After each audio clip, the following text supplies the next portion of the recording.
Oh my God. Did you see the guy standing for Colby Covington's brand of trash talk in our YouTube comments? No. Oh my God. He's like, really, I think he's doing something kind of avant-garde and well, Oh my God. or he's just a dumbass. Like Occam's razor this, man. No.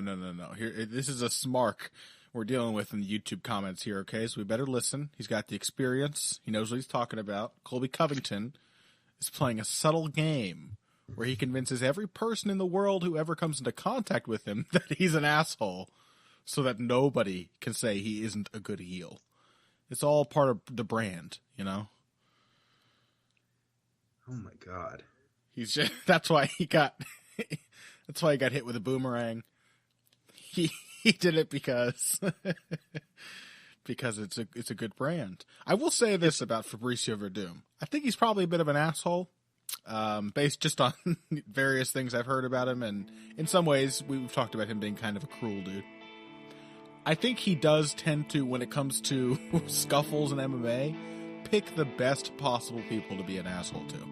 Oh, absolutely. He's got a knack for that.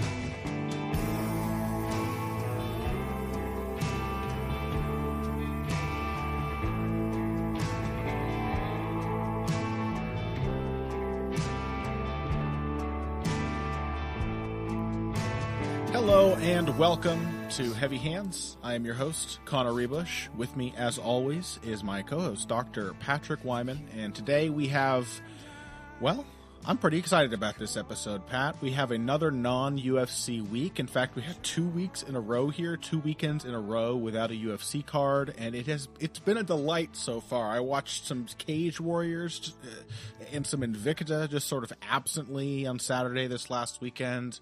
There were some great fights. Some of them weren't that great, and I didn't watch them. I looked away. I had non-MMA moments of the weekend. It also means not just that we get to spend some of our weekend time, doing other things and enjoying other promotions, but we get to talk about some other fights from other sports. And there is one in particular that stands out that we really wanted to discuss before it happens this next weekend. That is the heavyweight title fight between Anthony Joshua and Joseph Parker. This is a boxing match for those of our fans who don't know. But generally, Pat, we choose to cover boxing when it's something we think our listeners, even those who don't usually follow it, will want to see. And I think this is no exception. We have an exciting heavyweight matchup here that is definitely worth talking about. Very amped to get into that one. After that, we are going to cover a topic. We're going to talk about defense in MMA. And we're also going to talk about two of the undercard fights from next week's UFC 223? 223. Next week's UFC 223, we're going to talk about Zabit Magomedsharavov's matchup with Kyle Bochniak. You know we love us some Zabit. And we are also going to talk about one of our other favorites, Calvin Kattar, and his fight with Renato Moicano, both on the undercard of UFC 223. So let's jump in on heavyweight boxing. Anthony Joshua, Joseph Parker. People are saying, Pat, okay, people are saying it, that we are entering a new golden age of heavyweight boxing. Do you think this matchup is indicative of such a turn? I don't know about golden age of heavyweight boxing, but I think the fact that you have multiple talented heavyweight boxers under the age of 40 speaks to an age that is at the very least silver. Yeah, it's shiny at the least. Yeah, it may be fool's gold. But yeah, there is something glittering and sparkly happening here. Parker is, I think, 25 or 26, and what's Joshua? Joshua's 28. Huey Fury, whom Joseph Parker beat to get this shot, is also fairly young. Isn't he like 26 or 27, somewhere in there?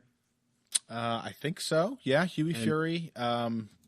Deontay Wilder is like 30, 31, something like that. Dillian White, not that old, not too experienced. There's quite a few interesting scrappers out there in this division right now, more than there have been for a while, it feels like. Yeah, I think that's absolutely the case. And of all those guys, Anthony Joshua is the crown jewel. Yeah. He is on the cusp, if he's not already, of becoming the biggest thing in combat sports and one of the biggest stars in sports worldwide, period. So if he can win his next two fights, he's the guy. If he beats Parker and if he beats Deontay Wilder, assuming that fight goes down, then Anthony Joshua is the biggest thing in combat sports, and he's one of the faces of sports worldwide. He gets to be that dude. So, a lot of pressure. Yeah, although I will say, seemed to handle it pretty well in that fight with Vladimir Klitschko. I think the general feel for this matchup, I guess we should get a little bit into who Joseph Parker is, because I think our listeners are probably likely to be more familiar with Anthony Joshua because he is already becoming one of the biggest names in sports. Joseph Parker is a scrappy, interesting fighter who I don't always love watching, to be quite honest. His style's a little bit messy, but sometimes there's a little bit of a Diazian effect to his volume. He doesn't care too much about having perfect form. He likes to put volume on people's faces and keep the pressure on them. He has been tested, you could say, a little more than Anthony Joshua, and I think that's a narrative that a lot of people are going to run with, is that Joseph Parker's been in a lot more hard fights, has had to work more to win more of his fights. But I think we've seen Anthony Joshua now be tested on enough key occasions that I'm not really concerned about him like suddenly wilting. I'm not really concerned about him not having what it takes to win a matchup like this. I'm not certain that he'll win, of course. I still think it's a fight worth having. But I remember in the Vladimir Klitschko fight, before that in the Dillian White fight as well, both times Joshua was kind of seen as this rapid destroyer, which he had been up to that point, especially before the Dillian White fight. And both times got himself into some trouble, got hurt, got tired, got really, really tired, and then recovered and won the fight with like beautiful technique and precision. I think that he has had two, essentially, of his own McGregor-Diaz moments up to this point, and he passed both of them on the first try. So I'm not really that worried about Anthony Joshua's composure against a guy like Joseph Parker. What about you? Yeah, I think there are things about Anthony Joshua's game that are going to continue to need some tightening up as he moves along. Oh, yeah. But I'm not worried about his mental makeup. Like I think at this point he has passed those tests. Yeah. He's passed those tests in a number of different senses. He's passed those tests in the basic sense of, can he overcome adversity? Yes. We have seen him overcome adversity on several occasions. You mentioned White in the Klitschko fight after he almost finished Klitschko in, what was that, round 5 or round 6, when Klitschko came back and was just absolutely fucking putting it on him. Yeah. And Joshua dealt with that. Joshua got through it. He recovered. He got through the big blowout. He managed to get his win back. He took Klitschko's shots, which is not a nothing thing to be able to say. Oh, hell no. Dr. Steelhammer, baby. You don't want to take those punches. Even in the Carlos Takam fight, he broke his nose on a headbutt in like the second round and had to kind of work through that. And he ended up finishing him in the 10th round, got some good work in on the way there. You can tell he's a pretty smart fighter, and he knows how to adjust. He knows how to read. What strikes me about looking back at the Klitschko fight is that was not the way that Klitschko wanted that fight to go. In a very basic strategic sense, Klitschko wanted to pressure Joshua, and Joshua made it difficult for him to do that.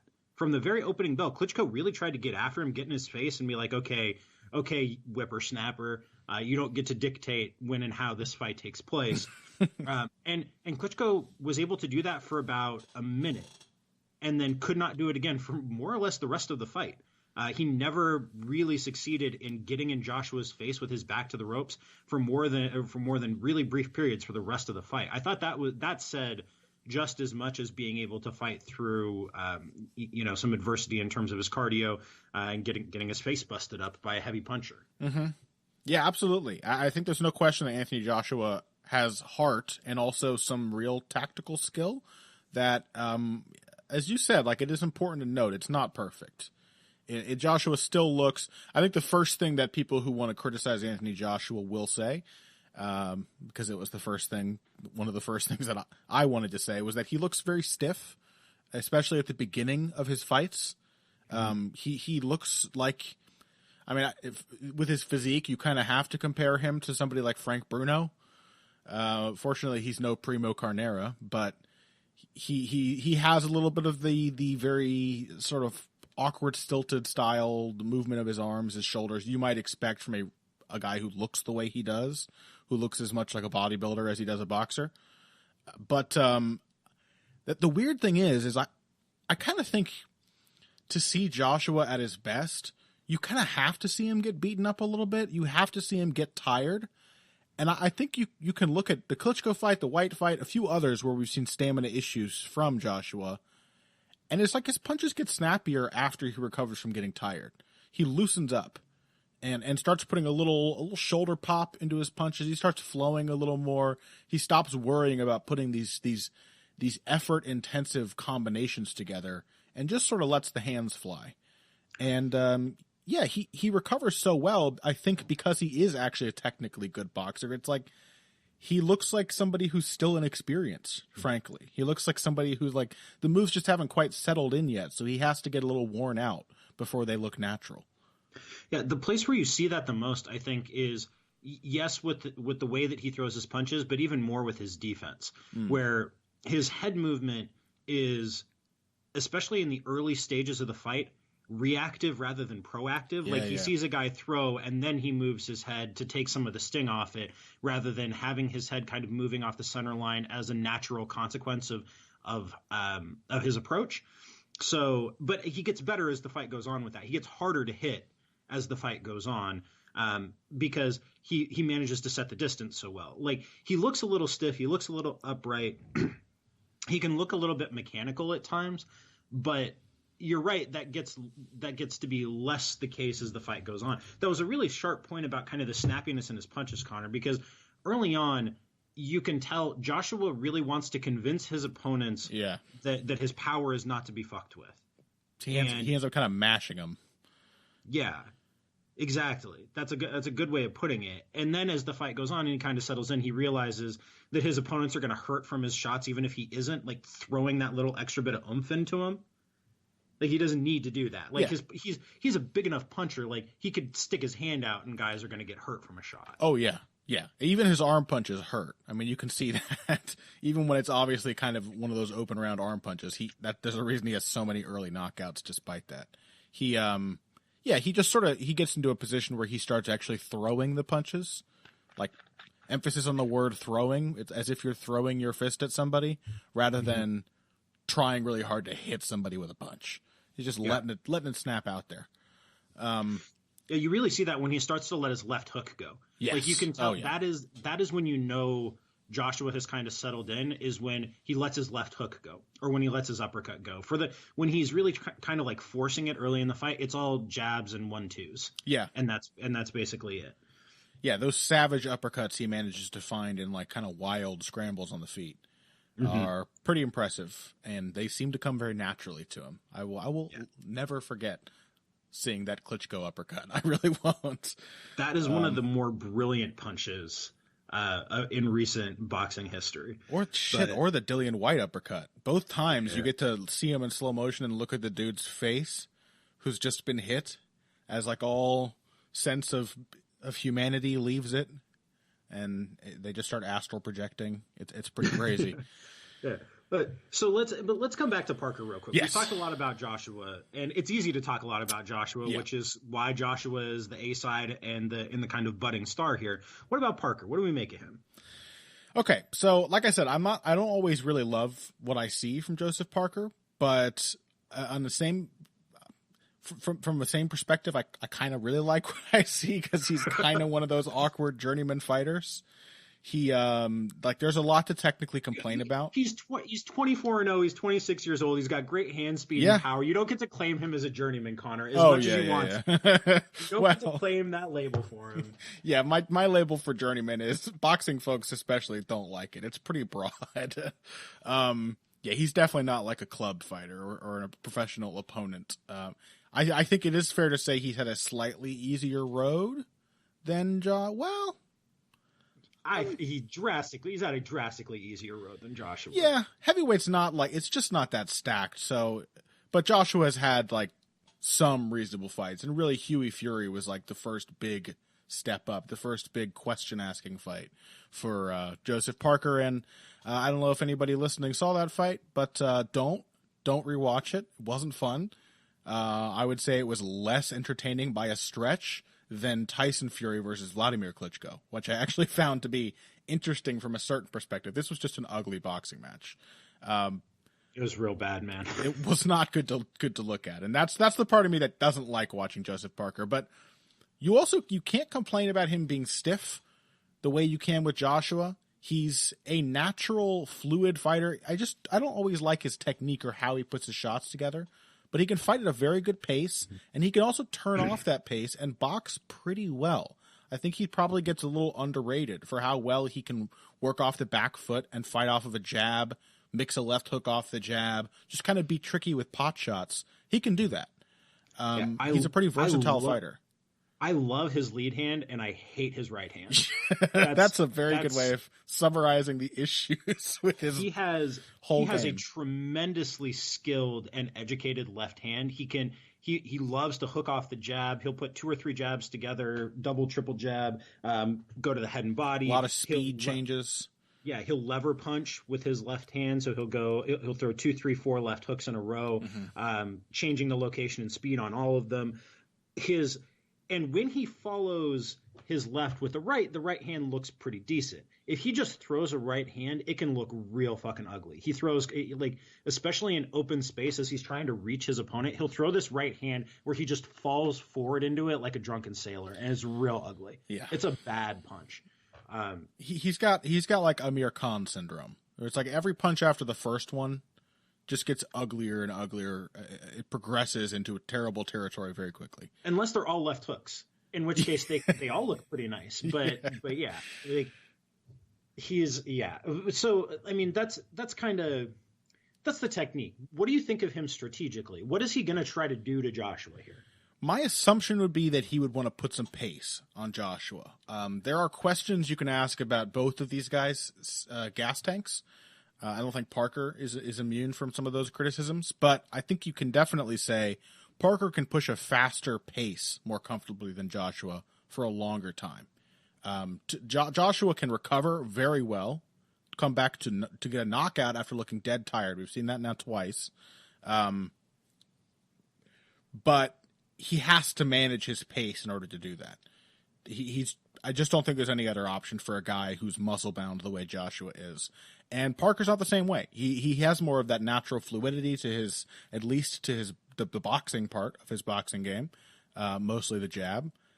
And he, doesn't put everything into every punch, even early on. And so I think he can push a much faster pace and try to overwhelm Joshua. The question is to me, can Parker deal with Joshua's counterpunching? But also the question is, can Joshua counterpunch Parker without getting overwhelmed? I still think this is a compelling matchup, even though I think it's clear that I think both of us are favoring Joshua to win it. But yeah, I'm mostly concerned about Parker's pace as a problem for Joshua. What about you? I think it's really going to depend on whether Parker can get Joshua all the way to the ropes. Because I don't think it's going to be enough for Parker to get Joshua inside, because Joshua is a surprisingly gifted inside puncher. If you're kind of nose to nose with Joshua in the middle of the ring, he's really good at framing and creating space and finding angles through which to land like that uppercut or a left hook around or a kind of a clubbing right hook. Joshua is surprisingly good in those spaces, unless you shove your forehead into his chin and back him all the way up to the ropes. If Joshua has space to take little steps and to frame you off and create space on the inside, as he would do, if they lock up kind of in the middle of the ring, I think Parker would find himself in surprising trouble if he tried to do that without dictating where in the ring the fight is. Yeah, you know what I mean? That's a very good point. Like if they lock up kind of in the middle and they're kind of trading short punches in the center of the ring, that's actually Joshua's fight. I don't think that's Parker's fight. And I think in those spaces, what takes Joshua's energy is not so much throwing the punches as the movement through space that tries to keep you at arm's length. Mm-hmm. If Joshua is trying to throw tons of punches with you at long distance, that's what takes Joshua's energy. I think Joshua could be in that kind of fight where they're just kind of in the pocket tight. I think he could throw a lot of punches in that kind of fight, unless he's being forced backwards. So the question to me is really, can Joshua, because I think you're right that Parker's going to try and get in his face, he's going to try and pressure him, going to try and make it nasty and push pace. The real question for the matchup is, can Joshua fight off his back foot for long enough and land hard enough punches to convince Parker that that's not going to fly? Yeah. And can he, I mean, I think he can, but I also think he'll probably end up in a rough spot before, at least a slightly rough spot, before that manages to be enough to win the fight. Because I don't think Parker is going to back down. I think he will rather double down when Joshua starts trying to change his mind. And probably try to, like getting some early exchanges is probably something he wants. That's probably a gambit he's willing to play, getting Joshua to work early, even if you're correct and it's actually the movement and the pressure that really gets to Joshua, and not really the volume of punches thrown. To which I would say it takes a lot of energy to run a dark matter engine, which is how Joshua has to navigate the ring. But yeah, I think, I mean, one of the things about Joshua that I do like in response to that approach and why I am favoring him is he's a remarkably good counterpuncher for somebody who's still not particularly experienced as a pro boxer. He doesn't do it perfectly all the time, and it does suffer for the fact that his defense is a little shaky early, which, so is Parker's. We're dealing with a lot of the same issues here from both guys. But he really surprises people with his counter punches. You give him a chance to set up. It is like he does have some triggers built in where he's pre-trained just certain moves, the straight right hand counter off the jab, the uppercut, little short combinations that really do surprise people, because one of the things that belies Joshua's size the most is his hand speed. So those are the kind of things that I feel will be able to solve the onrush of Joseph Parker. You know what I mean? Yeah, I really agree with that, because I want to come back to one of the things you pointed out earlier, which is that Parker does a pretty decent job of taking his foot off the gas when he needs to recover and kind of boxing in open space. He's fine with sticking and moving. He can get in and out, throw 2-3 punches at a time. Like, I think if and when he does that, that's when he'll be in trouble here. Right? Like, if he is not always in Joshua's face, putting that pressure on, the moment that he gives Joshua an opening and Joshua gets to be the one who kind of moves forward or gets to pick the spots for the engagements in the middle of the ring, then that's when I think Parker will get himself in trouble. And that's when I think the fight is going to be more or less over. I think Parker can do that effectively for like 5 or 6 rounds against a guy like Joshua. Yeah. But to me, getting there does come down to that counter punching. When you do have I agree with that. Distance close. I mean, how do you back somebody like Parker off? It has to be said, Parker is insanely tough. Ridiculously tough. Yeah. And Joshua has knocked out tough guys before, but Parker is very tough, and Joshua is absolutely not a flawless fighter. We're interested in him still largely because of his potential. And even though we've seen him beat somebody like Vladimir Klitschko, there are still questions about him. And Parker's toughness, combined with his pace, combined with the fact that I think he's a bit of an underrated puncher himself. I mean, he has some snap when he wants to. He just has this weird, like, Joe Calzaghe thing where half the time it seems like he can't hit hard even if he tried, and then he just shocks you with a really snappy shot right on the chin, and it's like, oh. Well, he also really puts a lot of his hardest effort into throwing to the body. Like, yeah, that is a very good point. A lot of the shots that he really digs into and lays into are body shots and not head shots. Yeah, I'm so glad you brought that up. Parker's a dedicated body puncher, much more really so than good Joshua. Body puncher, a savvy body puncher. Yeah, does a good job of picking and choosing those shots. Yeah. So, I'm interested in this fight. I'm really interested in this. I don't think Parker's going to win, but I think he can make it really interesting, and I think he could kind of write the game plan for himself in a rematch, like 2, 3, 4 years down the road. I think it's going to be interesting. Yeah. I don't think I'm going with Anthony Joshua here. I'm not expecting Parker to necessarily be able to solve Anthony Joshua just yet, although he is, as you said, certainly a guy with a future, and I would love to see a rematch of this not too far in the future. But there's a lot about Parker's style that makes him awkward and uncomfortable to fight. And that's, I think, enough at this stage. And he has proven that he can do that at a high enough of a level that I think he'll make this interesting. And that's all I'm really asking for. I just don't want to see more Anthony Joshua blowouts. I want to see him tested continually. I want to see him prove that he is the flagship fighter in this new shiny age of boxing. Yeah. Well, I mean, I think of all the dudes that Joshua could fight at this point, like Tyson Fury would be, depending on how fat Tyson Fury is and whether he's on or off the coke. He's looking pretty good now, Tyson Fury. Is he? Yeah, okay, he's leaned down once again. That's a fight I really want to see. I think Joshua probably wins that. I think it would be a weird and awkward fight. But everyone underestimates Tyson Fury, Pat. I picked him over Vlad for a reason, baby. We both picked him over. Damn Vlad. it, you're right. Damn it, you're right. Yeah, I picked him too. But I actually think Parker is maybe the second best dude out there at the moment, second or third best. Like, it's Joshua, Tyson Fury, and Parker, I think, in some order. Like, I like Parker more than I like Deontay Wilder at this point. Yeah. I would pick Parker over Wilder if they fought. God, Wilder's he's just a weird element in that, in the top of this division.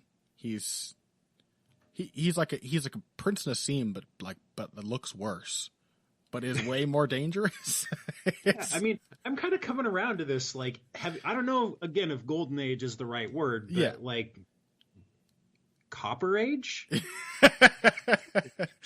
I think the more we try to give a lesser, like, there are no metals which sound as nice as gold. We can't call it a tin age, even though tin is quite valuable, but nobody cares.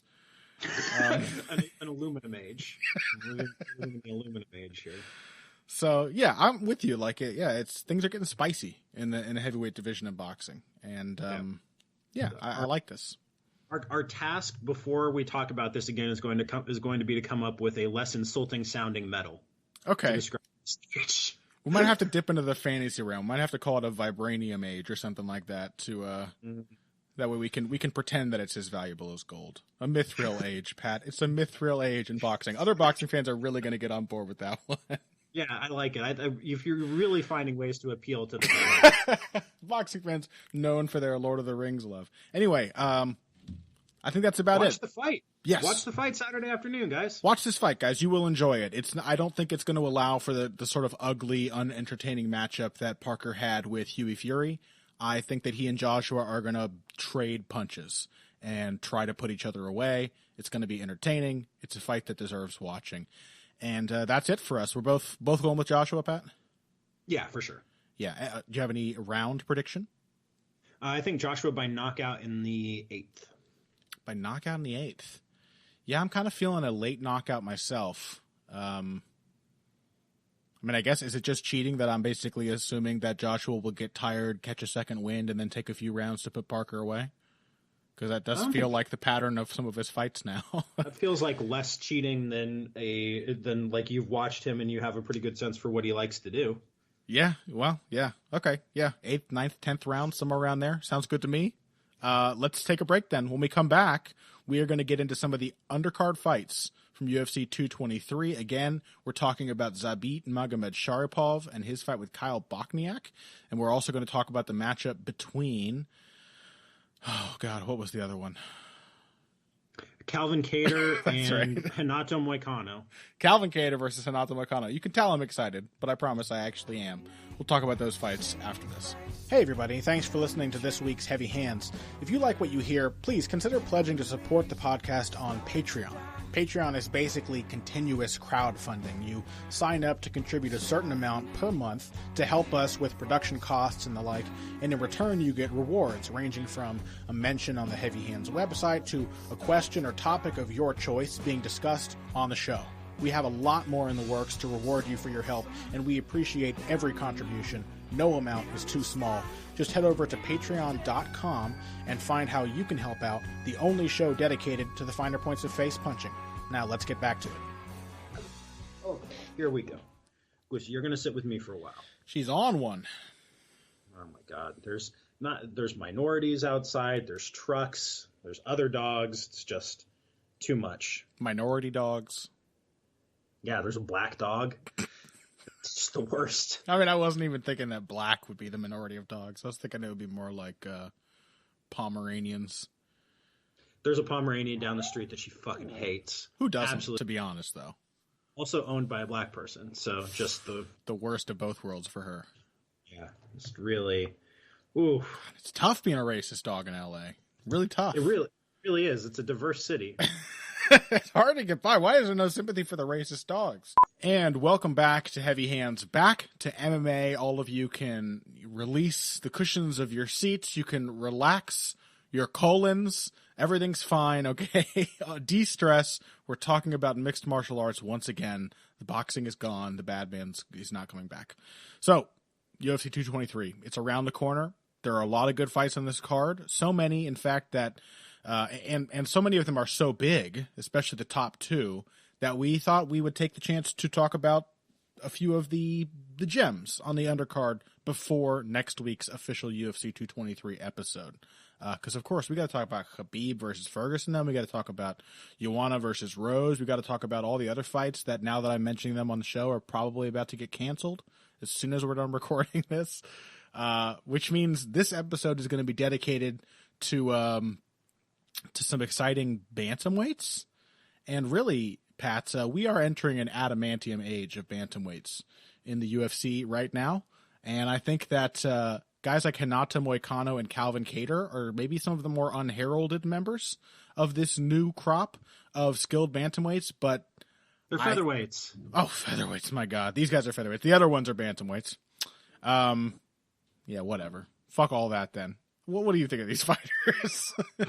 Describe them to me, Pat, all right, since you know so much. They're all featherweights.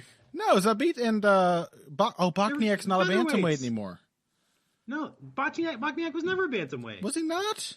No, he's always been a featherweight. Am I going crazy? Yes. Oh my God, I'm losing my fucking mind. You are. They're all featherweights. Show's over. Though they... Okay, though most of what you've said also applies to featherweight. We're entering... Don't try to save me, Pat. An unobtainium age of... That's a shout to Avatar for all my Avatar heads out We all remember that movie. That's so weird that they want to make a whole bunch of sequels to that, and it's like, does anybody actually remember what happened in the first Avatar movie? Does anybody care? We're all over the most successful film of all time. I remember the guy who played George Pickett in the 1993 classic war film Gettysburg, Stephen Lang, playing a crazy ass mecha driver. That was pretty fucking cool. Yeah. I don't remember anything else. The subtly white trash coated military men in that movie. Yeah. James Cameron knows a lot of Middle Americans. You could tell. Yeah. Seriously. Okay, but leaving that aside, I don't know how we got into that. It's just to save me from my embarrassment of thinking that these are both fucking bantamweight I really fights. actually was trying to bail you out. Yeah. That's why I brought it back. All right. So it's an unobtainium age, you were saying. Yes. Featherweight is real good right now. Absolutely. The sad part when you have a longtime champion like Jose Aldo is that it can make the rest of the division seem kind of stagnant and not that great. But featherweight has been good for a while and is getting even better. All these dudes are young. They're all kind of coming right into their primes right around the same time. And there's going to be a lot of really great matchups here for about the next 5 or 6 years at least. So that brings us to Hinata Moicano and Brian Ortega. Or Hinata Moicano and Calvin Kattar. Jesus Christ. I'm watching him fight Brian Ortega. Yeah. Who is a bantamweight, right? No! I'm joking now. No! It's not funny. Yes. Okay. So I like this matchup a lot. I'll say something. This is one of my weird paradigms, but I have often found in MMA that when you get two long and tall strikers who are used to using their reach to beat lesser opponents against each other, it's almost always a fascinating fight. I don't know what it is about that dynamic, but people know I love Brees Strickland. I love Will Cope versus Max Holloway. I just like when I see two guys with long jabs fight each other in the UFC. I think it always ends up being tactical and exciting, and it forces two guys who maybe are used to controlling opponents to dig deep against somebody who can reach them at the same distance. And I think we're going to get a fight like that here. I'm really looking forward to seeing how this one plays out. And I think that kind of buries the lead, but these are both kind of similar fighters in a lot of ways. Both guys work off of good, educated jabs. I think a hallmark of both of their games is their footwork. For both of them, it is mostly subtle and efficient. They don't move a ton. They move appropriately. Moicano, I would say, even a little better than Kattar with that. But then I would say that Kattar is maybe a little meaner than Moicano and a little more desirous of hurting people with his shots and pushing a pace and trying to make a statement with his fights. I think Kattar's. I'm not sure I agree with that. Mm-hmm. I think Kattar is tighter, and I think you see the intention to hurt people a little more with him because it's recognizable what he's trying to do because his technique is better. Like he throws tighter punches with better fundamentals. They push roughly the same pace given a choice. They want to fight at roughly the same pace. I think this is the interesting thing is they're both tall guy fighters, but they're both tall guy fighters who don't mind banging and don't mind countering and don't mind sticking in the pocket. Yeah. That's an interesting combination to have is like you're a tall guy who can and will fight at a distance. Like Moicano just stuck Jeremy Stevens, who's not a bad pressure fighter, on the outside for, the entirety of that fight pretty much. Yeah. I mean, well, we'll be honest. It wasn't Jeremy Stevens' finest pressuring performance. It was not his finest pressuring performance, but a lot of that had to do with how good Moicano's footwork was. Stevens just found it very difficult to get close to him. But against Brian Ortega, Moicano was happy to throw 3, 4, 5 punches at a time and just blast Ortega in the face. Well, I think part of that had to do with Ortega's reach, that Ortega was getting to him while coming forward, and he could easily kind of get out of Stevens' range. And I think that's why we're going to see something interesting here. I think if given the choice, we'll see more of... Well, no, I think you're right. I mean, both guys like to come forward in bursts. Both guys are what I would term boxer punchers. People know I love to use that one. But both guys can mix it up pretty well. I don't know. For whatever reason, I guess I get this sense that Kattar is more of like a throwdown fighter. But maybe you're right, that it's just like better technique with the hands. And that both guys, I think, are on a par in terms of their footwork. But that Kattar is a more precise combination puncher. Jesus Christ, that was nowhere more apparent than in the finishing sequence over Shane Burgos, where he just had a man who couldn't even predict where his own head was going to be the next second and was just finding his chin with ease as he wobbled around the cage, which was pretty scary.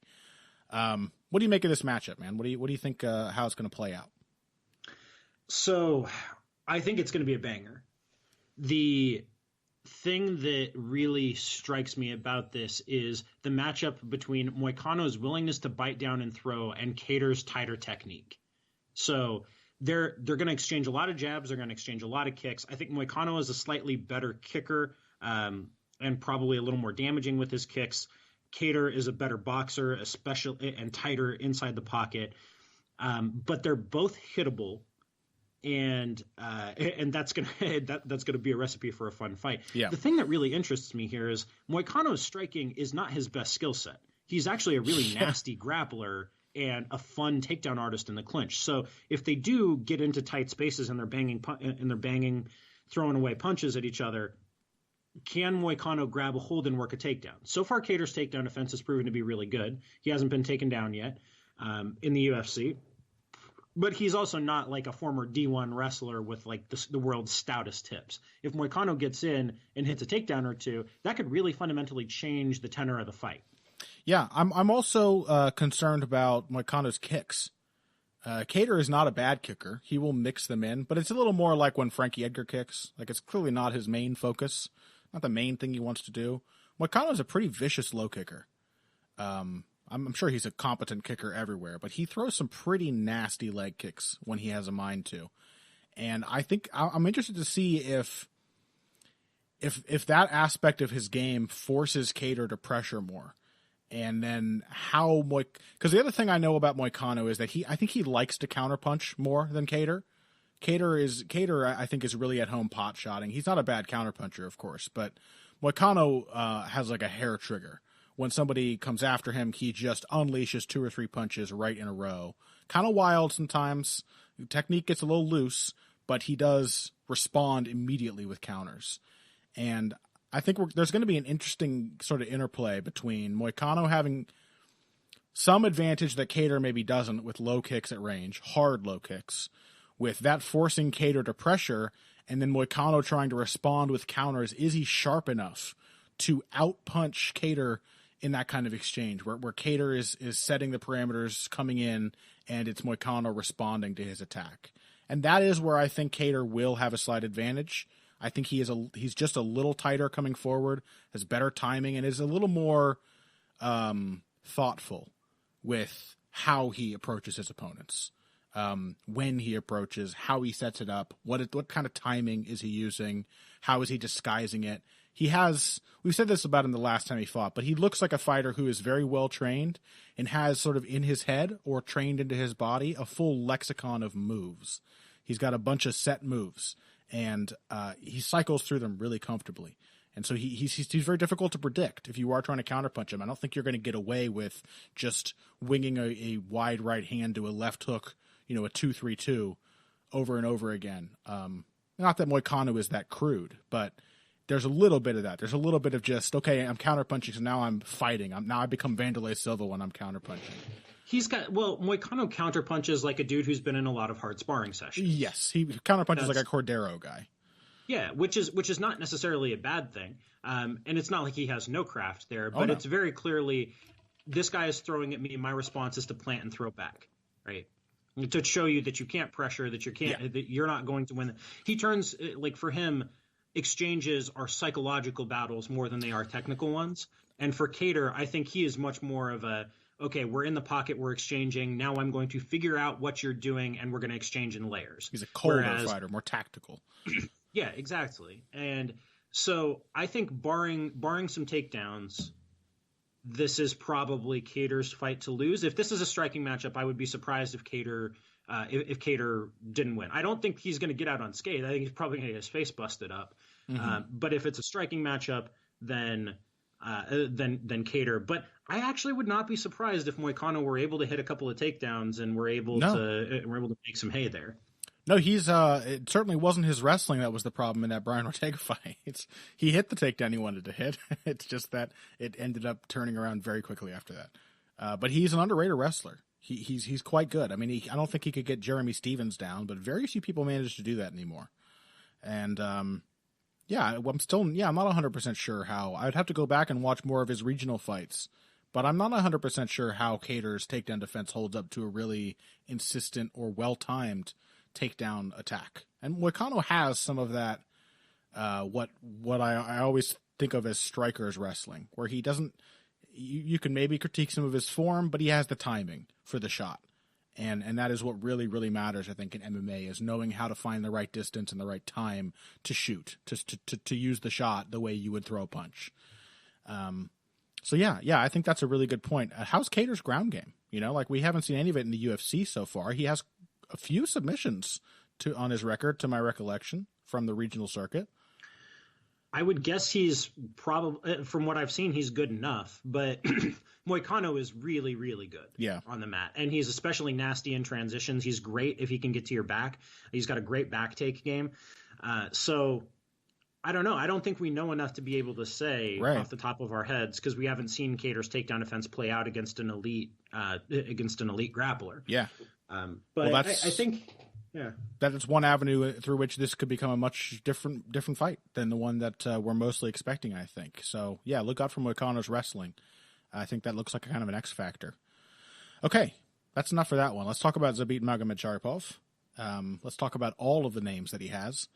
And let's also talk about Kyle Bochniak, the guy he's fighting. In fact, I kind of want to talk, we've talked a fair bit about Zabit. I'm not sure we've ever really put time into discussing Kyle Bochniak, and I think that's largely because up until very recently, there wasn't a ton to say about Kyle Bochniak other than as an opponent for talented fighters. But he kind of came alive in his last fight.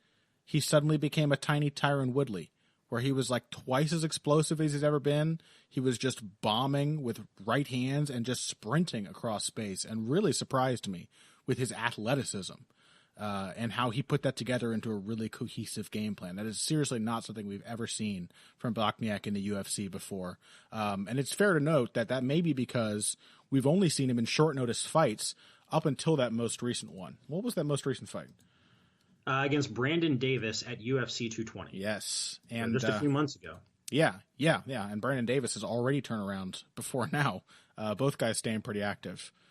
But that was a new Kyle Bochniak to me. It was, maybe not certainly a slight step back in terms of quality of competition relative to his earlier bouts, but also like he fought a perfect fight against Davis. He really frustrated Davis, and we have seen in other bouts now, 2 others under the UFC banner, Davis is a lot more effective against different style matchups, against different opponents. I think Bochniak deserves a lot of credit for making Davis look as flat as he did in that fight. Yeah, Bochniak wanted to show, and has shown in previous fights, that he really wants to be kind of a stick and move, get in and out fighter, which makes sense because he's small for featherweight. He needs to play that kind of game. Yeah. He's not big enough to just kind of stand his ground and muscle with other featherweights. That's not he just doesn't have the kind of physicality necessary to do that, or the kind of skill sets necessary to do that. What he can do is be the faster guy, dart in and out of range, land a couple of shots at a time, use his footwork, and that's a good game for him. Mm-hmm. Like that, it makes a lot of sense. And it's also a fairly rare one against a lot of, at featherweight, you get a lot more kind of stationary strikers. Yeah. And so I think it's a good skill set for him. It's going to go a long way. I was impressed with that fight against Davis. It looks less impressive to me in hindsight than it did at the time, I think. Well, at the time, I don't think any of us was really expecting to see that kind of turn from Bochniak. Well, it's more that, like, I think as I watched it live, it seemed like he was doing more than he actually did on the rewatch. Okay. That's, like, I think it was, don't get me wrong, I thought he won the fight. I thought he did a good job. I thought it was the right game plan. I think it's the right direction for his game. But what he needs to do if he wants to keep growing is more. He needs to throw more strikes. He needs to land more strikes. He needs to be willing to put himself in just a little bit more danger, cut those angles a little bit tighter, keep the movement, but don't move but you don't need to move as much. You can keep yourself in a little closer range as long as you're the one with the dominant angle. You're not going to be in trouble, and you can throw and land more. Right? Yeah. But I kind of wonder if until he gets there, if the approach, like the exact approach used against Davis, might not be a better tack against a guy like Zabit. Like, I think Bochniak would be in trouble if he tried to keep a closer distance with Zabit. Zabit's got the range. He's got the kicking game. He seems preternaturally comfortable with his sense of space. He just knows how far away he is from his opponents. I think I can envision a scenario in which Bochniak throws off that sense of timing and range a little bit by using this very erratic darting in and out kind of style. By, again, like kind of Tyron Woodley-esque, sort of mitigating the exchanges until you get a chance to just surprise the other guy. And I mean, I don't know how Zabit will respond to that. I have a feeling it will be with some pressure and some volume, and that it still won't end up going Bochniak's way. But I can see a scenario in which he does give Zabit some pause by just limiting the amount of fighting that actually gets done and just trying to surprise him and catch him off guard when he's, looking sort of arrogant and all too comfortable, as he so often does. Yeah, I don't disagree with that at all. I think that's probably the right approach for him. And also, of all the things that we've seen from Zabit to this point, what we have not seen from him is a lot of volume. He does not appear to be an exceptionally high-paced fighter. He seems like a guy who picks and chooses his shots fairly carefully, which is kind of, I would say, a metagame weakness of a lot of the guys that we see coming out of the North Caucasus. Is if you make it a pure striking matchup, you can just outwork a lot of them. That's not the case for Khabib, who's somebody that we'll talk about a lot next week. Yeah. But for a lot of those dudes who come out with kind of the basic package of skills that we see, good, solid, fundamental boxing, spinning kicks, some rangy strikes, and then a strong wrestling game to back it up. They're not out there looking to throw 20 strikes a minute. They would like to throw 10. And Zabit picks those shots better, but I don't think in terms of the basic format, he wants to throw a lot more than that. Yeah. And I think he hides that a bit. The fact that he does want a somewhat slower pace. He almost has an expectation of a slower pace. He hides that a little bit because he looks so poised. there are a few fighters right now coming up who look more utterly confident at every moment of the fight than Zabit Magomedsharipov. But, I think that's a bit of a mask to disguise the fact that he does sort of prefer the fight to go exactly the way he wants. Like, we have not seen somebody take charge of a fight or make him uncomfortable with any aspect. Now, I don't think Bochniak's probably not going to be able to push that pace, but it does mean that he's more likely to get a slower pace that will enable the kind of game plan that we expect him to bring to the table. You know? Yeah, exactly. Yeah, you're probably not going to see Zabit straight up outworking him. If they land about the same number of shots, there's little question that Zabits are going to be the better ones. Yeah, but kind of feels that way. Yeah, I don't know. I could see this being interesting, but really, and it's a matchup that's designed to test Zabit in particular ways, right? Like, this is smart matchmaking for a guy on the way up. They want to see, how do you deal with an elusive striker? How good is your footwork? Can you dictate the fight that you want to have against a guy who's going to try to frustrate you? That's like Shimon Moraes was going to give Zabit in important ways more or less the fight that he was looking for. Yeah, you know, even on the feet, like Moraes landed good shots on the feet, but Zabit was still outstriking him. You know. Yeah.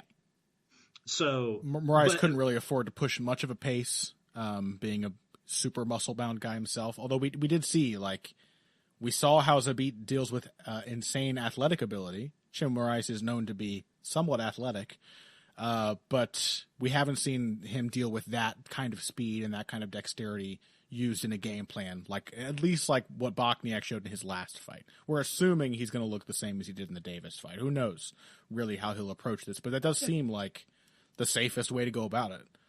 Mm-hmm. Yeah, I mean, I'm interested in that. I think it's Zabit's fight to lose. I think he will probably work his way to a decision. But it's an interesting matchup. I like what they're doing with it. I want to see how Magomedsharipov approaches this. Yeah, and it'll likely involve Zabit using his wrestling to take it to a decision. The thing is that you can constantly talk about how he's going to deal with different striking dynamics, and you just look at Zabit and it's like, he's a very good striker, but you're like, something's got to be wrong. You got this weird frame. I don't know. He looks so comfortable. There's got to be some kind of striking he struggles with. But really, the fact of the matter is, he's a good enough wrestler, and it's particularly a good enough grappler, good enough guard passer, a good enough dominant control player, a good enough ground and pound striker, that he has a lot of options against even somebody who gives him a difficult striking battle. So we may see a few holes exposed if he does struggle with this style from Bochniak, but there's still a little concern that he's going to lose the fight to me, because I still think he can out-wrestle and out-grapple and probably beat up Bochniak on the ground. Okay, so that's that one. That's part of the undercard of UFC 223, and that's it for segment 2. When we come back, we're going to have a brief discussion on defense. We're going to talk about defense in MMA, in other striking sports, and some of our favorite defensive specialists in mixed martial arts, and what else maybe we'd like to see on a broader scale defensively from fighters after this. Financial support is fantastic, but there are other, even easier ways to support Heavy Hands. Perhaps the best is by spreading the word. We know our fan base. You're all cool, popular people with serious social media presences. You're tastemakers and trendsetters.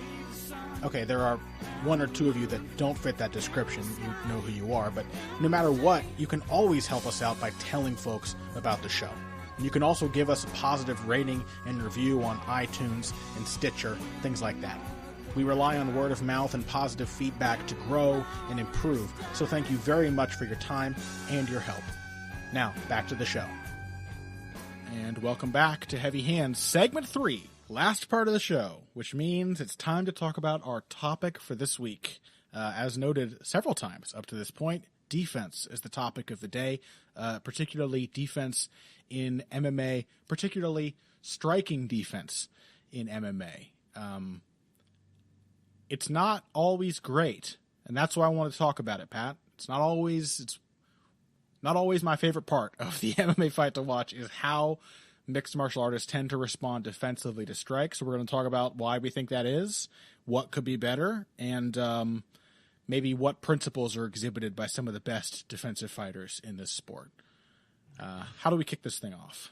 So I want to talk a little bit about the learning curve that gets fighters to the point where they're good defensively. Okay. Because I think what's most striking about MMA fighters and striking defense, as opposed to guys that you see in boxing, is that you see some boxers earlier in their careers who have pretty good defensive skills.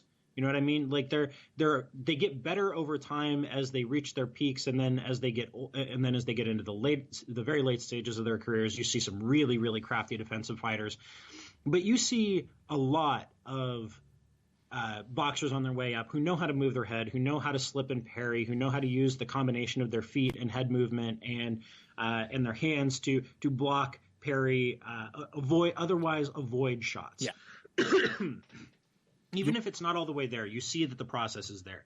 It is so rare that you see an up-and-coming MMA fighter who has any idea what they're doing defensively.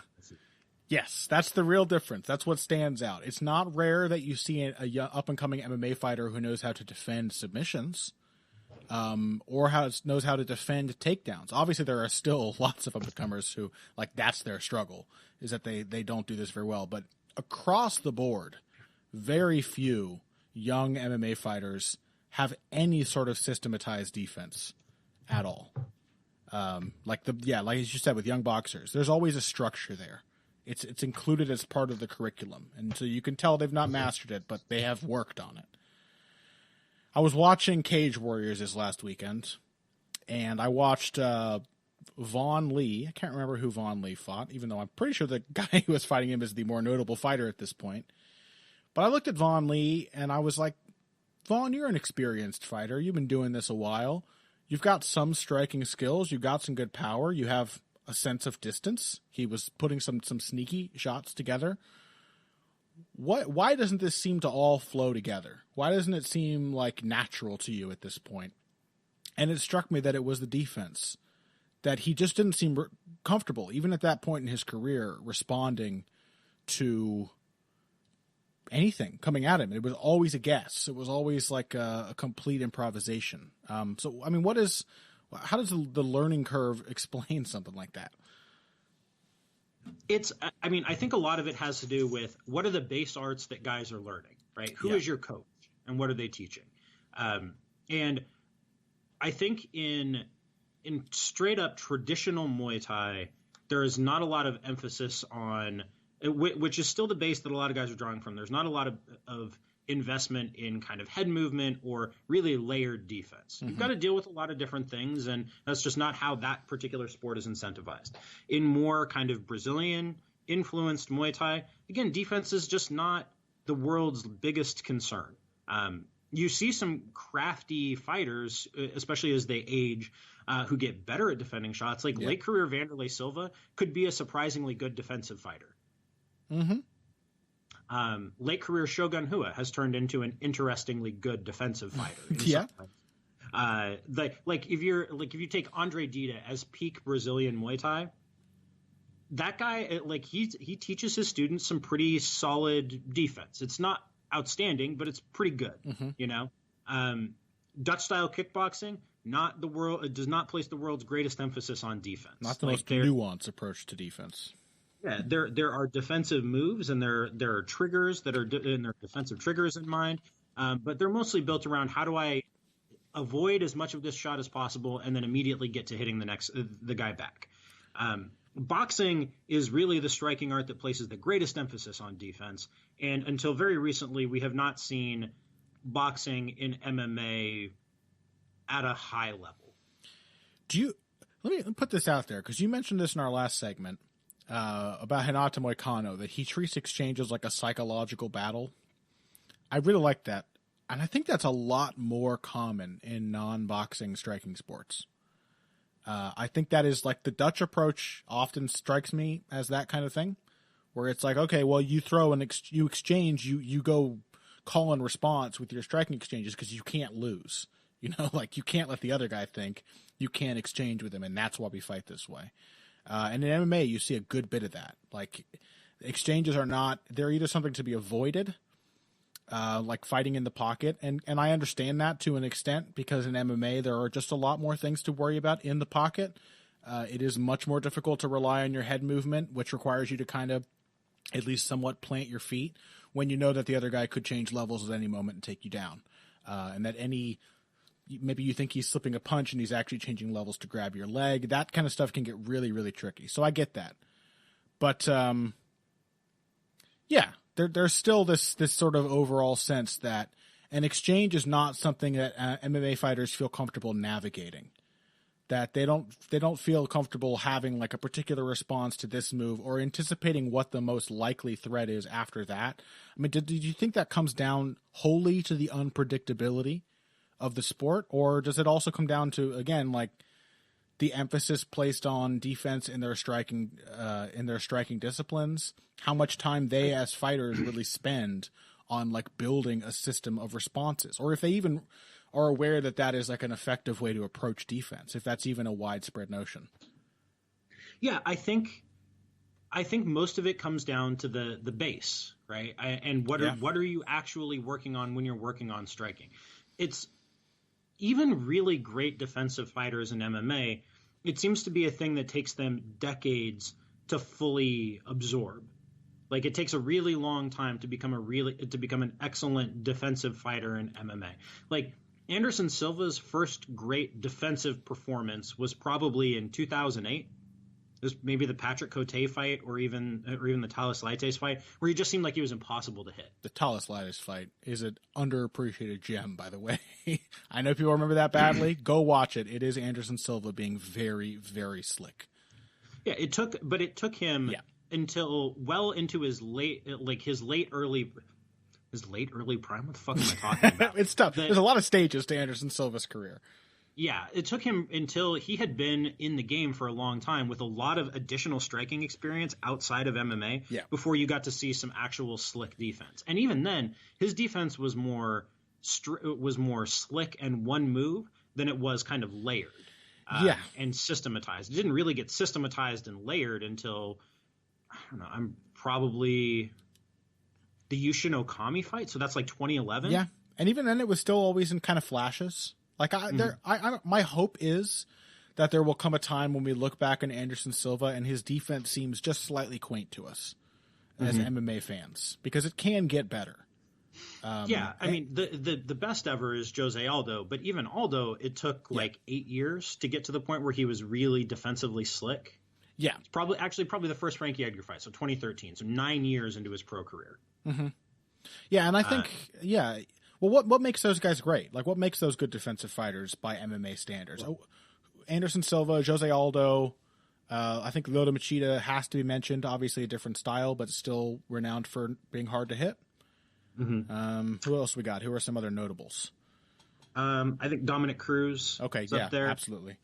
Demetrius Johnson is has gotten to the point where he's really pretty hard to hit these days. I think Robert Whittaker is an excellent defensive fighter. Sure. Yeah, good really shout. Outstanding defensive fighter. Let's see, who else? Who else would I put up? There really aren't a ton that you're like, wow, they have amazing defense. It's not that common. A very offensively. Robbie Lawler. Lawler. Yeah, that's a good shout. Okay, so if we roll with those guys, what do they all have in common? I think the only outlier in that group is Robert Whittaker, in that he is still a young guy, albeit a guy who started fighting very early in life. I think he was 17 when he had his first pro fight, 17 or 18. The only one of those, so even now, Whittaker is like 8.5, 9 years into his career, but he's been good defensively for a couple of years. Yeah. What all those guys have in common is that it took them a very long time to become defensively sound fighters and layered fighters. So what I mean is, footwork is the basis. Footwork is the foundation for all of that. You have to be able to move your feet and move them efficiently, to take yourself out of the path of shots without taking yourself so far out of range that you've got to come back in. You've got to be able to avoid shots without just jumping backwards. Yeah, right? I think that's the number one fundamental thing. Number two is that footwork has to feed into your takedown defense, right? Because it doesn't do you any good to avoid shots on the feet if you're just going to immediately get taken down. So that's component number two. Component number 3, there have to be multiple ways for you to avoid shots. You have to be able to move your head. You have to be able to move your feet. You have to be able to block shots. You have to be able to parry shots. Yeah. And then you have to be able to turn all of that into offense. You have to be able to counter off of your opponent's failed offense. Yes. That is what defines great defense in MMA, I think, all of those components. Yeah, absolutely. And I'm going to add one. I might be getting myself into a difficult situation here because it's sometimes hard to explain this concept. But when you see great defensive fighters in any striking sport, but that includes MMA, it generally comes down not to things like obviously these are elements, reaction time, speed, intelligence, those things factor in, but it generally comes down to positioning. And that is a concept in striking that I'm not sure a lot of MMA fighters spend much time exploring. The idea that their position, obviously, we understand is important on the ground. That this is a position from which I am controlling him, and that's a little easier to explain because once you feel one of those positions, you get how they work. You know, you're like, okay, he's on top of me, and my legs aren't around him, so it's a bad position. Okay, he's got me twisted halfway around. It's a bad position. I feel uncomfortable. I feel like I can't do anything, and he can. And positioning and striking is a lot more nebulous, but to approach striking defense as, okay, there are certain... Basically, here's the question. This is the best way to explain it. You have to know when you're vulnerable and to what. That's how defense is built to me. And obviously that question is more difficult in MMA because there are so many options. But I still think MMA striking defense could be better than it is if we saw more fighters who were really, really mindful of the position and how it makes them vulnerable. I think that's why we see fighters get surprised so often, even when their opponent is throwing the same strike at them over and over, right? It doesn't... I understand when somebody gets surprised when their opponent throws 2 stiff jabs and then blinds them with a jab and lands a left high kick. You know, like that makes sense. They have been tricked. They've been set up. I don't fault them for like not expecting that. It happens. That's why you throw setups, because they work. But when somebody gets in MMA, even in the UFC, we see so often somebody will just get caught by the same shit over and over and over again. Even without their opponent doing a lot of obvious adjusting, they just don't. It's like at every moment they think that every single option is available to their opponent, and they have no idea what might be coming at them. I'm drawing broad lines here, but you see this with fighters where it's like a surprise all the time. And there are certain ranges where you're only vulnerable to certain things. And there are certain positions in which you hold your body where only certain shots can really find you, and where from that position you have very specific responses to take those shots away, to change your position, and then you have to know what you're vulnerable to in that next position. And I'm just not sure that defense is taught that way to strikers in MMA. And again, that may just come back to the arts that they are learning and how those disciplines are taught. But that's why Robbie Lawler always stands out so much to me. Yeah. Is because I think he's hyper aware of that. And I think that because he's a guy who had basically the same striking coach for most of his career, that he did learn that in kind of a systematic fashion as time went on.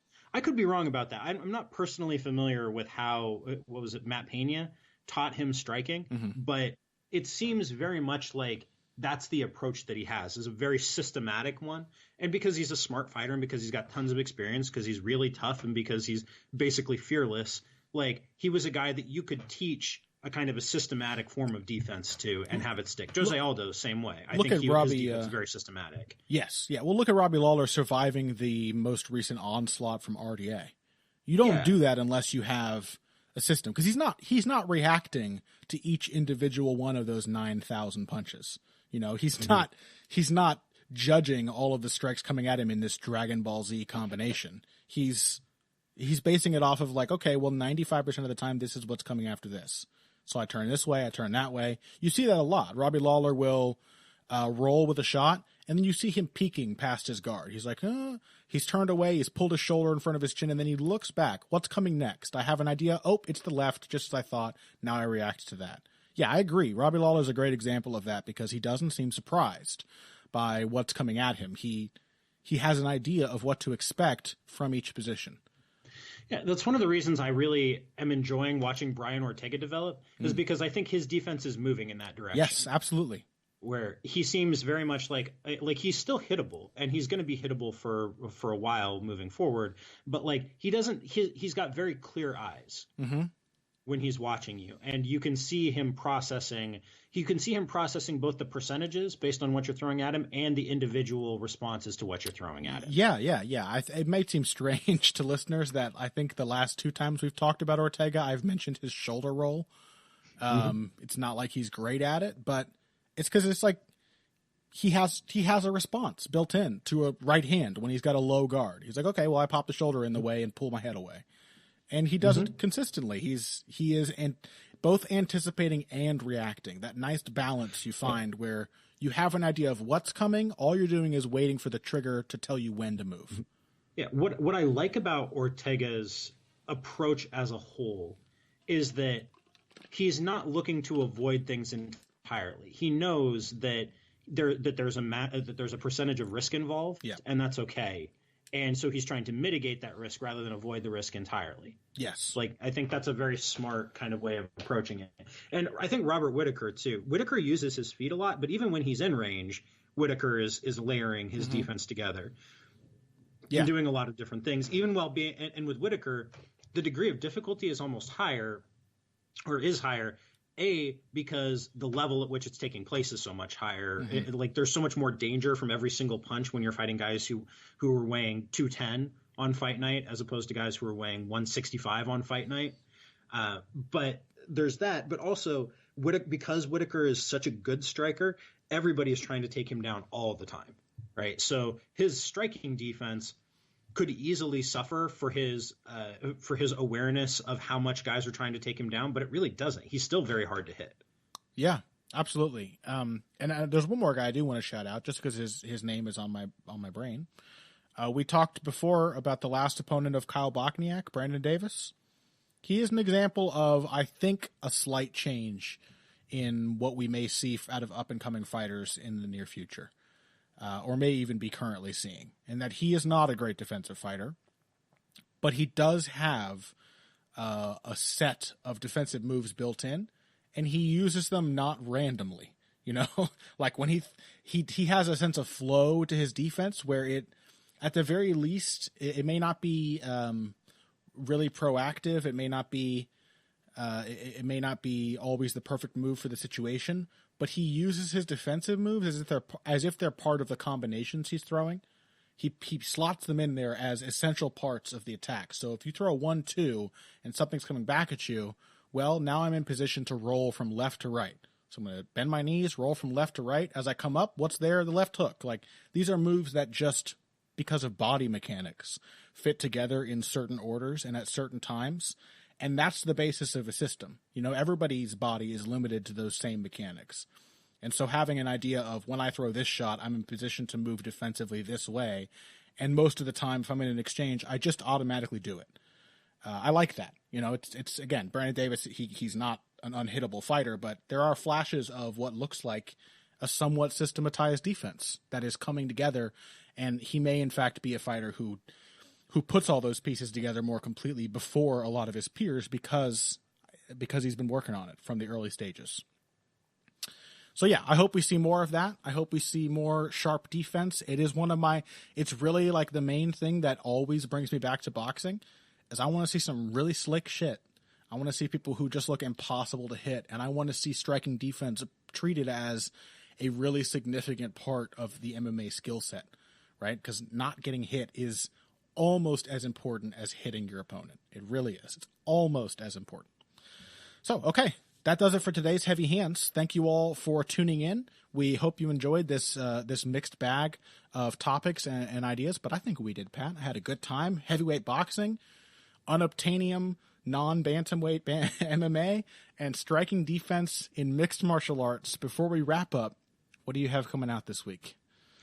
Man, I don't think I have anything coming out this week. Yeah. I had Tides of History episodes come out the last 3 weeks. I think I'm off this week. Next week, I will have a new episode of Tides of History on the medieval background to the Age of Discovery, to explorers like Columbus and Vasco da Gama and the kind of first stages of globalization. All the medieval stuff that happened to make that possible is coming next week. But for now, not much. I will probably write a thing about Khabib and Tony Ferguson, but again, that'll be next week. What are you up to? I'm kind of in a similar situation. I'm still like vaguely working on some boxing related things, but you know how my productivity goes, Pat, as do the listeners. But I definitely have a piece on Calvin Kattar that'll be coming out next week, so I'll just pre-plug that, I guess. And I'm working on several other boxing-related projects, some videos. I really want to get back into making videos. It's just that I kind of hate video editing. It's kind of a nightmare. But I'm really doing my best to get it back into that. So I'm working on a video about Marlon Starling, one of my favorite fighters. I'm working on a couple other things there. But the thing that's nearest to being completed that I know will be coming out is that Calvin Kattar piece, in which I basically looked back at his win over Shane Burgos, which is a fight that I'm still thinking about because it was really, really fun and I really enjoyed it. So keep your eyes out for that. Otherwise, that's about it for us. If you have any questions, concerns, comments, etc., you can find us both on social media. The best place to do that for both of us would probably be Twitter. And you can find Pat on there at Patrick_Wyman. And you can find myself at Boxing Bush, BUSCH. And you can also find us both on Facebook. Although I don't know about you, Pat. I'm never on Facebook anymore. Do you keep up with your Facebook? Yeah, I have a page. I mostly use it for history stuff, though. Yeah. Well, even though it's labeled MMA, which I enjoy, the divergent career paths of an MMA analyst. I made it for MMA in like the summer of 2016, and then started doing Fall of Rome like immediately, like within weeks. So I realized that the name could be problematic, but that's the name that I've said on every episode of every podcast I've ever done now. Yep. So. Shit. That name is, just so you don't forget it, and so Patrick Wyman MMA. So Pat never can change it. Yes, Facebook.com/Patrick Wyman MMA, and I am at all of that /Conor Ruebusch MMA. Let's hope my history podcast doesn't take off. It's going to be awkward for me too. Real weird. Real strange. It's going to be very strange. It's also going to be really strange that I'm doing a show on the fall of Rome, but we'll have to talk about that between us. Otherwise, that's it for this week's Heavy Hands. I've been Conor Ruebusch. This has been Patrick Wyman. If you came here today for the finer points of face punching, you came to the right place. This has been Heavy Hands. Heavy Hands? Knocking things around on my desk right at the crucial moment.